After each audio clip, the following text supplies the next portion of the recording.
مشورے کے متعلق ذکر کرنا چاہوں گا۔ اللہ تبارک و تعالیٰ نے جو الفاظ مشورے کے لحاظ سے یہاں پر استعمال فرمائے تو وہ ذکر فرمایا وشاورہم فی الامر۔ ان الفاظ کا اللہ تبارک و تعالیٰ نے استعمال فرمایا، تو اب ان الفاظ کو مد نظر رکھتے ہوئے مشورے کے متعلق پہلا مسئلہ جو ذکر کیا جائے گا وہ لفظ امر اور لفظ مشورہ کے معنی، پھر دوسرے نمبر پر مشورہ کی شرعی حیثیت، پھر تیسرے نمبر پر کہ رسول اللہ صلی اللہ علیہ وسلم کو صحابہ کرام سے مشورہ لینے کا کیا درجہ تھا، پھر چوتھے نمبر پر حکومت اسلامی میں مشورہ کا کیا درجہ ہے، اور پانچویں نمبر پر مشورہ میں اختلاف رائے ہو تو فیصلہ کی صورت کیا بنے گی، اور چھٹا مسئلہ یہ بیان کیا جائے گا کہ ہر کام میں مکمل تدبیر کرنے کے بعد اللہ تعالیٰ پر بھروسہ کرنا۔ ان 6 چیزوں کے اوپر آپ کے سامنے بات کی جائے گی۔ اب پہلے نمبر پر لفظ امر کا اطلاق عربی زبان میں کئی معنی کے لیے ہوتا ہے۔ ایک عام معنی میں آتا ہے جو ہر معتم بشان قول و فعل کو شامل ہے۔ دوسرا اطلاق اس کا حکم اور حکومت ہے، جس پر قرآن کریم میں لفظ اولی الامر محمول کیا۔ پھر تیسرا اطلاق حق تعالیٰ کی ایک مخصوص صفت کے لیے ہے، جس کا ذکر قرآن مجید کی بہت سی آیات کے اندر بھی آیا، مثلا الا لہ الخلق والامر الیہ یرجع الامر کلہ ان الامر کلہ للہ امرہ الی اللہ۔ یہ مختلف آیات کریمہ کے اندر لفظ امر کا استعمال اللہ تبارک و تعالیٰ نے اپنی صفت کے طور پر فرمایا۔ اب محققین کے نزدیک قل الروح من امر ربی میں بھی یہی امر مراد ہے۔ اب قرآن کے ارشاد وشاورہم فی الامر اور وامرہم شورا بینہم، ان دونوں کے اندر معنی کا احتمال ہے، اور اگر یہ کہا جائے کہ پہلے ہی معنی مراد ہیں اور دوسرے معنی بھی اس میں شامل ہیں تو بھی کچھ بعید نہیں، کیونکہ حکم اور حکومت کے معاملات سبھی خاص اہمیت رکھتے ہیں، اس لیے امر کے معنی ان آیات میں ہر اس کام کے ہیں جو خاص اہمیت رکھتا ہو، ہاں حکومت سے متعلق ہو، ہاں معاملات سے ہو۔ اور لفظ شورا مشورہ مشاورت کے معنی ہے کہ کسی قابل غور معاملہ میں لوگوں کی رائے حاصل کرنا، کسی قابل غور معاملہ میں لوگوں کی رائے حاصل کرنا۔ اس لیے وشاورہم فی الامر کے معنی یہ ہوئے کہ حضور کو حکم دیا گیا آپ قابل غور معاملات میں، جن میں حکومت کے متعلقہ معاملات بھی شامل ہیں، صحابہ کرام سے مشورہ لیا کریں، یعنی ان حضرات کی رائے معلوم کیا کریں۔ اسی طرح سورۃ شورا کی آیت نمبر 38 وَأَمْرُهُمْ شُورَى بَيْنَهُمْ کے معنی یہ ہوئے کہ ہر قابل غور معاملہ میں جس میں کوئی اہمیت ہو، ہاں حکم اور حکومت سے متعلق ہو یا دوسرے معاملات سے، ان میں سچے مسلمانوں کی عادت مستمرہ یہ ہے کہ باہم مشورہ سے کام کیا کرتے ہیں۔ اب دوسرا مسئلہ جو آپ کے سامنے ذکر کرنا چاہوں گا کہ مشورہ کی شرعی حیثیت کیا ہے۔ اس بارے میں قرآن کریم کے ارشادات مذکورہ اور احادیث نبویہ سے معلوم ہوتا ہے کہ ہر ایسے معاملے میں جس میں رائے مختلف ہو سکتی ہے،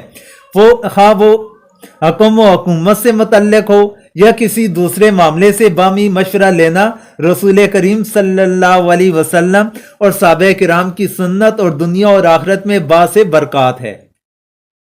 قرآن و حدیث میں اس کی تائید آئی ہے۔ جن معاملات کا تعلق عوام سے ہے جیسے معاملات حکومت،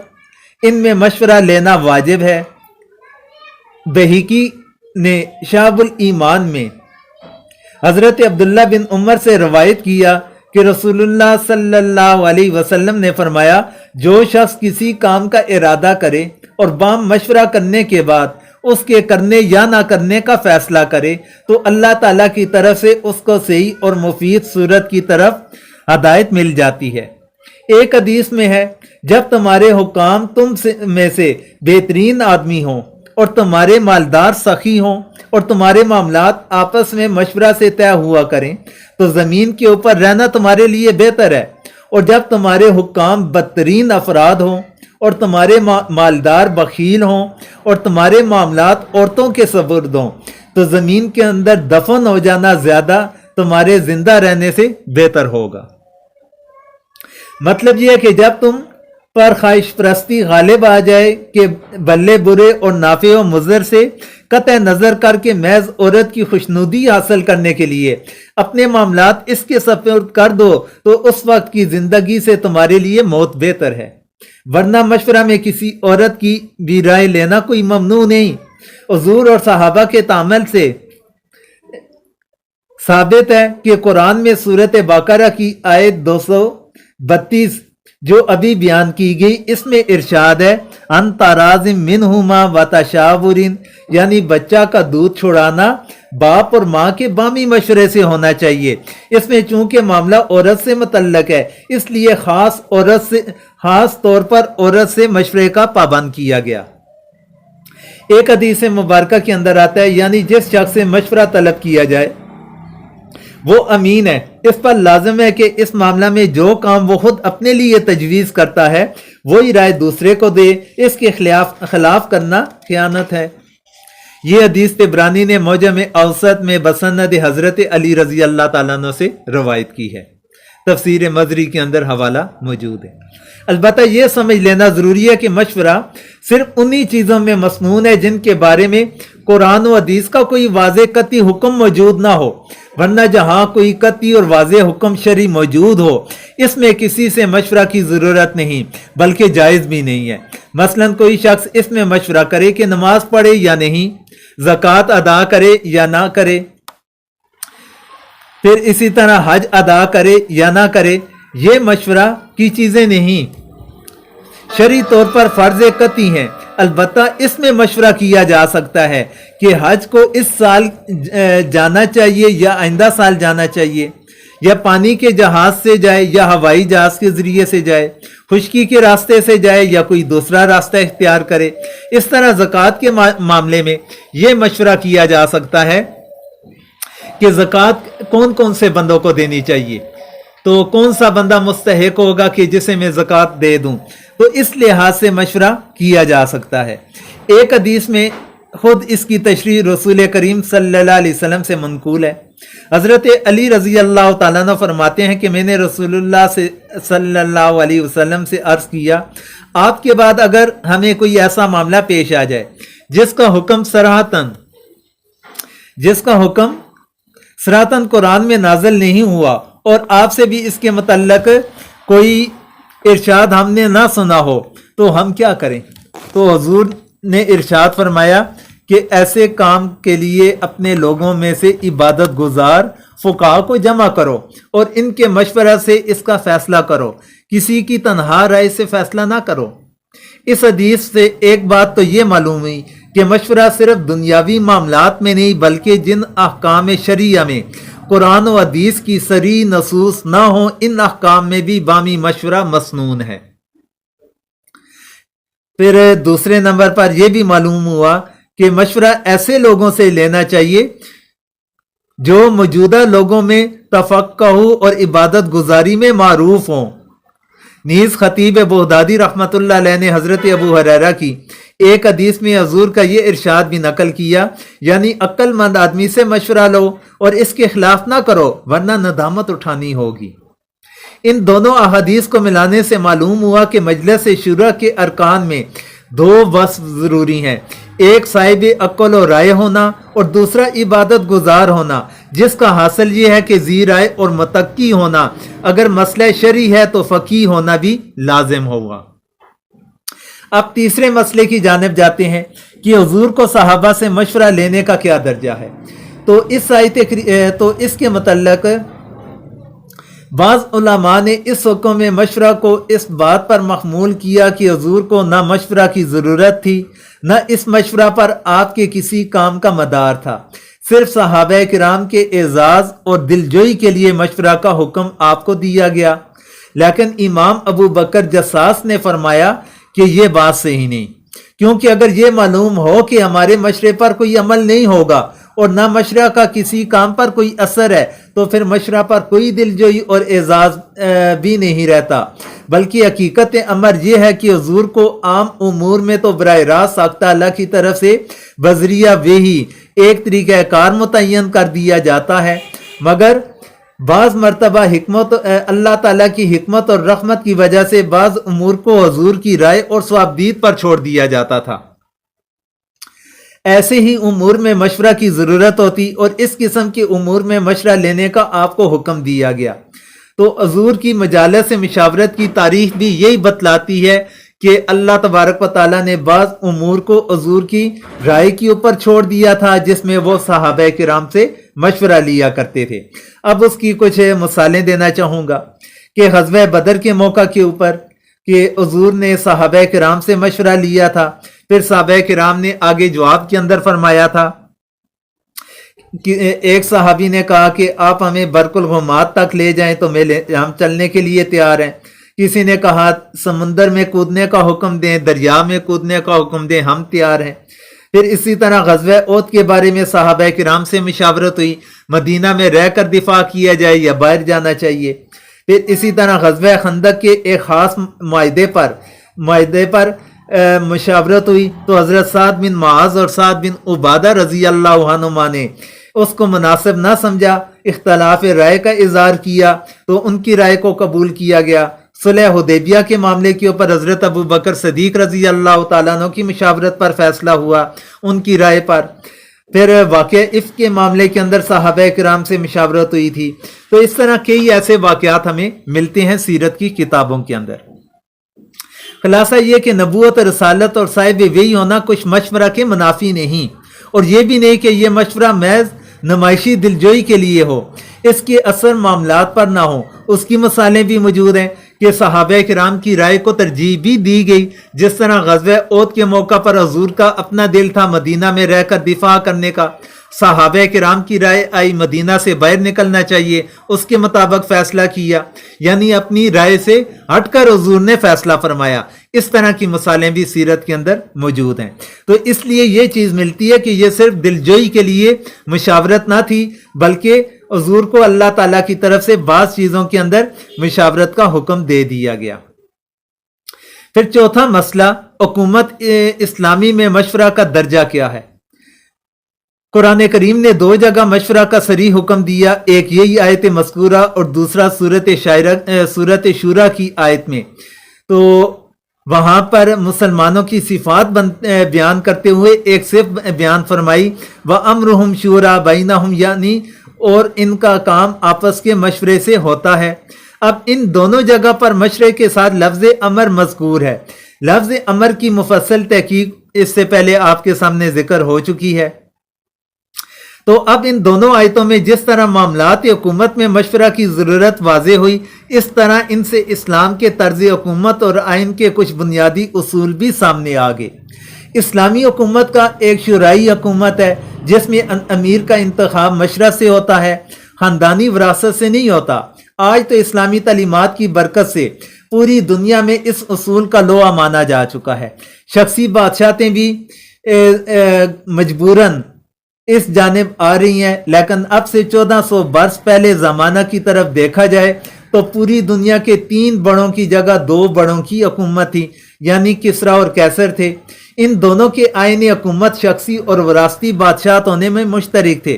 جس میں ایک شخص واحد لاکھوں کروڑوں انسانوں پر اپنی قابلیت سے نہیں بلکہ وراثت کے ظالمانہ اصولوں کی بنیاد کے اوپر حکومت کیا کرتا تھا،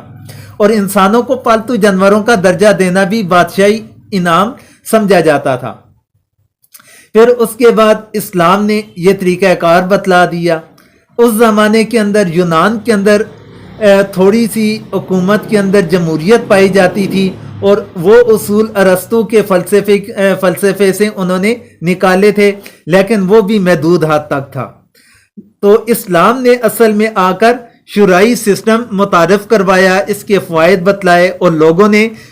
اس کے فوائد کو محسوس بھی کیا۔ پھر لوگ شخصی بادشاہ سے اس جانب انہوں نے اپنے رخ کو اختیار کیا۔ لیکن موجودہ طرز کی جمہوریتیں چونکہ بادشاہی ظلم و ستم کے رد عمل کے طور پر وجود میں آئیں، تو وہ بھی اس بے اعتدالی کے ساتھ آئیں کہ عوام کو مطلق العنان بنا کر